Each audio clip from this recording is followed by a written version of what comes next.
Hello दोस्तों, स्वागत है आपका फिर से एक नए वीडियो में। मैं CSO स्वागत करता हूँ आपके अपने YouTube channel study with CS भाई में। जैसा कि हम कंटिन्यू SSC GD भर्ती 2025 के लिए GS प्रैक्टिस सेट का रिवीजन कर रहे हैं, उसी क्रम में आज हमारा प्रैक्टिस सेट नंबर 8 है। स्टार्ट करते हैं आज के प्रैक्टिस सेट नंबर 8 का पहला क्वेश्चन। दीवान अर्ज दिल्ली सल्तनत के अधीन का एक विभाग था। तो दीवान अर्ज किसका विभाग था? तो सैन्य सेवा का विभाग था दीवान अर्ज। वित्तीय सेवा का विभाग क्या था? तो दीवान बिजारत यह वित्तीय सेवा का विभाग था। इसके बाद दिल्ली सल्तनत की जो स्थापना है वह कुतुबुद्दीन ऐबक के द्वारा की जाती है। यह गुलाम वंश का संस्थापक था। तो गुलाम वंश का संस्थापक कौन था? कुतुबुद्दीन ऐबक था। दिल्ली सल्तनत पर टोटल वंशों की यदि हम बात करें तो टोटल 5 वंशों ने शासन किया है। पहला आपका गुलाम वंश, दूसरा आपका खिलजी वंश, उसके बाद तुगलक, फिर सैयद, फिर लोदी। 1206 से 1290 तक गुलाम वंश करता है। उसके बाद खिलजी वंश 1290 से 1320, 1320 से 1414 तुगलक, फिर सैयद और फिर उसके बाद लोदी वंश। तो पहला वंश गुलाम वंश और अंतिम वंश आपका लोदी वंश। इसके बाद नेक्स्ट क्वेश्चन, वह दिल्ली का सुल्तान था जिसने दरबार में सिजदा और पैबोस की प्रथा शुरू की, वह कौन था? तो सिजदा और पैबोस को किसने शुरू किया था? तो गयासुद्दीन बलबन ने शुरू किया था सिजदा और पैबोस को। फिरोज शाह तुगलक या तुगलक वंश से संबंधित है फिरोज शाह तुगलक। इसके बाद हम बात करें जिले इलाही की उपाधि किसे दी गई थी? तो गयासुद्दीन जो तुगलक है, गयासुद्दीन बलबन है, उन्हें जिले इलाही की उपाधि प्रदान की गई थी। 1266 से 1286 तक इनका शासन रहता है। गुलाम वंश से आते हैं। लोहे और रक्त की नीति बहुत पूछा जाता है। लोहे और रक्त की नीति किसने अपनाई थी? तो बलबन ने अपनाई थी। सिजदा एवं पैबोस प्रथा और पारसी प्रथा, नवरोज प्रथा, यह सभी प्रथाएं बलबन ने चालू की थी। इसके बाद बात करें हम लोदी वंश का अंतिम शासक कौन था? तो इब्राहिम लोदी लोदी वंश का अंतिम शासक था। गुलामों का गुलाम किसे कहा जाता है? तो इल्तुतमिश को गुलामों का गुलाम कहा जाता है। इसके बाद अगला क्वेश्चन, हरियाणा राज्य में रजिया सुल्तान का मकबरा किस निर्माण सामग्री से निर्मित है? तो पकी हुई ईंटों से निर्मित है रजिया सुल्तान का मकबरा।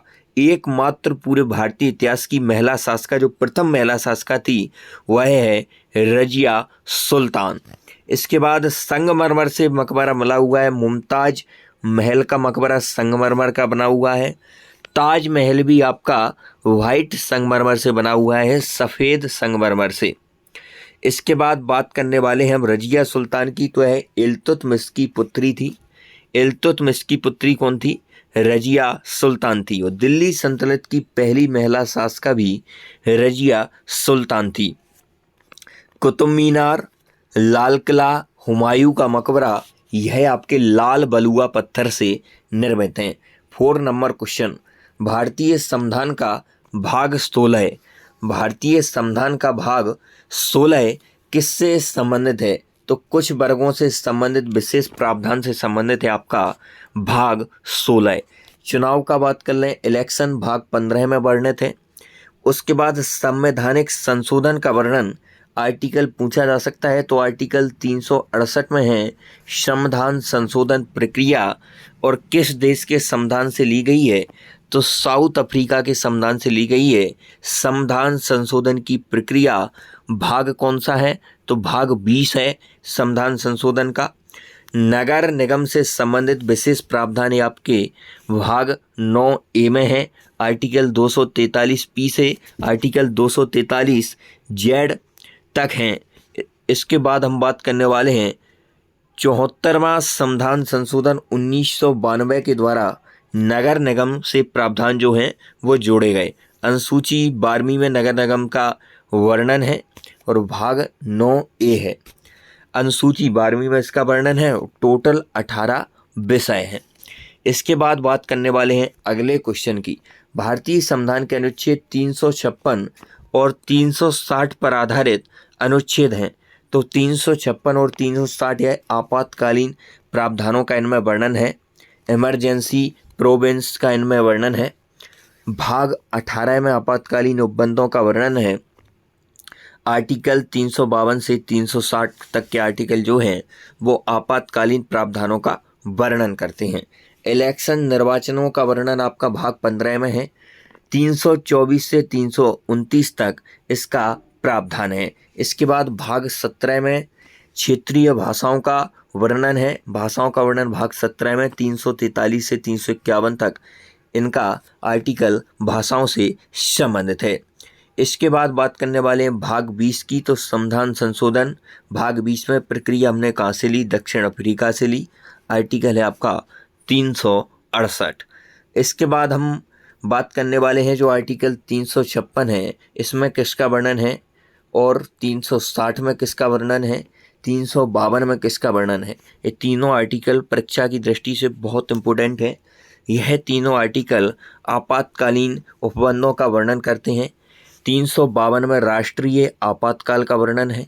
356 में राष्ट्रपति शासन का है और वित्तीय आपातकाल का वर्णन 360 में है।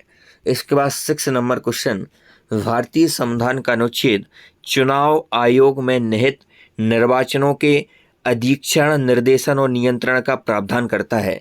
तो चुनाव आयोग का वर्णन इलेक्शन से संबंधित आर्टिकल है आपका 324। इसके बाद SC/ST के लिए प्रावधान 338 में है। लोक सेवा में SC/ST के लिए आरक्षण के बारे में 330 में है। नेक्स्ट क्वेश्चन, गुजरात का कनाडा बांध निम्नलिखित में से किस नदी पर बना है? तो माही नदी पर बना है कनाडा बांध। इसके बाद सिंगूर बांध आपका तेलंगाना में है। मंजीरा नदी जो कि गोदावरी की सहायक नदी है। धरोई बांध साबरमती नदी पर है। टिहरी बांध बहुत इंपॉर्टेंट है, यह आपका भागीरथी नदी पर है, उत्तराखंड में स्थित है। भागड़ा नागल बांध यह सतलज नदी पर है। नागार्जुन बांध कृष्णा नदी पर है। निम्नलिखित में से कौन सी नदी पंचनाद में शामिल नहीं है? तो ब्यास आपकी पंचनद में शामिल है, सतलज भी, रावी भी। सिंधु नदी आपकी पंचनाद में शामिल नहीं है। सतलज, झेलम, ब्यास, रावी और चुनाव यह आपकी पंचनद में शामिल नदियां हैं। झेलम की यदि हम बात कर लें तो झेलम का प्राचीन नाम बितस्ता है। झेलम का प्राचीन नाम क्या है? बितस्ता है। और अस्कनी किसका है? अस्कनी आपके चुनाव नदी का है। रावी का क्या है आप कमेंट में बताएंगे। रावी का प्राचीन नाम क्या है? यह सप्त सैंधव क्षेत्र कहलाता है जो कि पंजाब में स्थित है। तवा बांध भारत के किस राज्य में स्थित है? तो तवा बांध है आपका मध्य प्रदेश में। तवा बांध मध्य प्रदेश में है।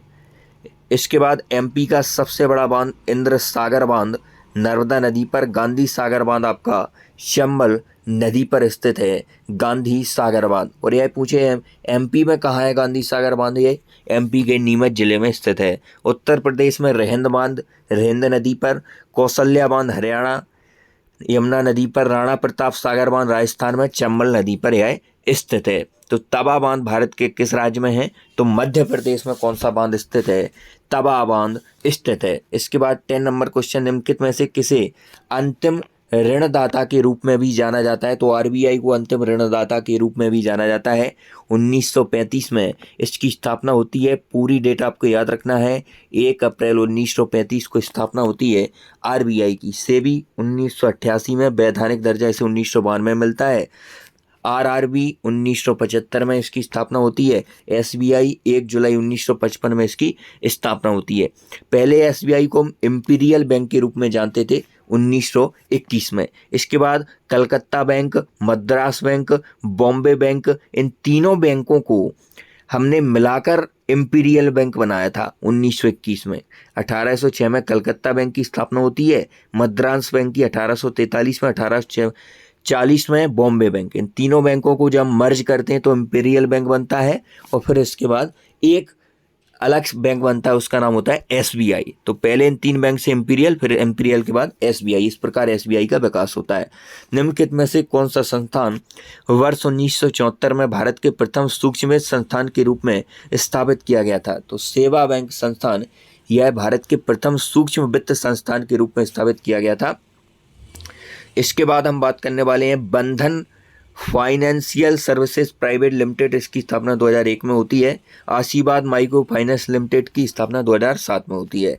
12 नंबर क्वेश्चन, प्रसिद्ध भौतिक विज्ञानी विक्टर फ्रॉन्ज हैस निम्नलिखित में से किस खोज के लिए प्रसिद्ध हैं? तो ब्रह्मांडीय विकिरण के लिए प्रसिद्ध हैं आपके विक्टर फ्रॉन्ज हैस। इसके बाद इन्हें लेवेन पुरस्कार से 1919 में नवाजा गया। इसके बाद बात करने वाले हैं अगले क्वेश्चन की, निम्नलिखित में से कौन सा कॉलम ए बी के साथ सही मिलान करता है? तो विद्युत धारा, तो विद्युत धारा का जो मात्रक है वो एम्पियर होता है। विद्युत धारा का एम्पियर, वोल्टाज का वोल्ट होता है, धारिता का फेरेड होता है, चुंबकीय क्षेत्र का क्या होता है? टेस्ला होता है। चुंबकीय क्षेत्र का क्या होता है? टेस्ला होता है। किस मंत्रालय ने startup India seed fund scheme शुरू की है? तो वाणिज्य एवं उद्योग मंत्रालय ने startup India seed fund scheme शुरू की है। वाणिज्य एवं उद्योग मंत्रालय पीयूष गोयल जी के पास आ गया है। वित्त मंत्रालय निर्मला सीतारमण के पास आया है। आपको सभी कैबिनेट मंत्री यदि पढ़ने हैं तो मैंने मात्र 6-7 मिनट के वीडियो में सभी याद करवा दिए हैं, आप उस वीडियो को देख सकते हैं। कौशल विकास और उद्यमिता मंत्रालय जयंत चौधरी गिरिराज सिंह के पास आपका कपड़ा मंत्रालय है। यह 18वीं लोकसभा है। इसके बाद हम बात करने वाले हैं जो startup India seed fund scheme है, 1 अप्रैल 2021 से स्टार्ट होती है। भारतीय मृदा विज्ञान संस्थान का केंद्र कहाँ स्थित है? तो भोपाल में स्थित है। 1988 से यह अस्तित्व में आया। नेक्स्ट अगले क्वेश्चन की यदि हम बात करें, विश्व प्रकृति संरक्षण दिवस कब मनाया जाता है? तो 28 जुलाई को कौन सा दिवस मनाया जाता है?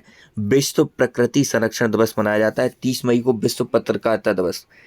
तो हिंदी पत्रकारिता दिवस कब मनाया जाता है? 30 मई। हिंदी पत्रकारिता दिवस 30 मई और विश्व प्रकृति संरक्षण दिवस मनाया जाता है 28 जुलाई को। यदि हम 12 जनवरी की यहीं पर बात करें तो 12 जनवरी को क्या मनाया जाता है?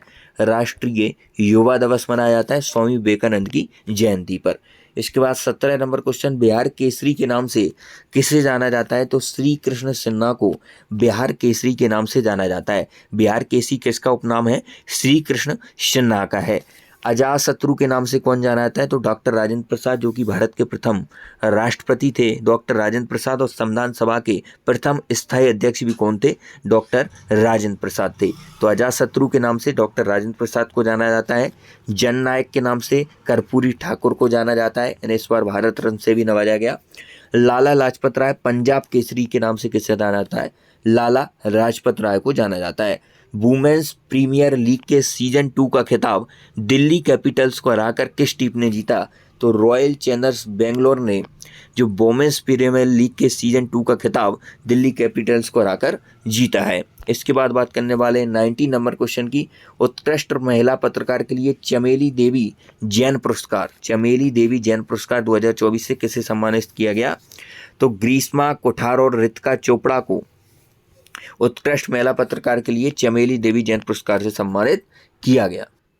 चमेली देवी जैन पुरस्कार की यदि हम बात कर लें तो यह महिला पत्रकारों को दिया जाता है। इसकी स्टार्टिंग 1981 में होती है। इसके बाद आज की क्लास का हमारा अंतिम क्वेश्चन, यदि आप इसी प्रकार रिवीजन करना चाहते हैं तो study with CSY YouTube channel को सब्सक्राइब करके जुड़ जाइए। 71वें मिस वर्ल्ड प्रतियोगिता विजेता क्रिस्टीना प्लिस्कोवा किस देश से संबंधित हैं? तो जो 71वें मिस वर्ल्ड प्रतियोगिता क्रिस्टीना प्लिस्कोवा आपकी संबंधित हैं चेक रिपब्लिक से संबंधित हैं क्रिस्टीना प्लिस्कोवा। टोटल इसमें 112 देशों ने भाग लिया था, उसमें से चेक रिपब्लिक की जो क्रिस्टीना प्लिस्कोवा है वह 71वीं मिस वर्ल्ड बनती हैं। तो आज की वीडियो में मिलते हैं नेक्स्ट वीडियो में, तब तक के लिए जय हिंद। चैनल को सब्सक्राइब करके जुड़ जाइए।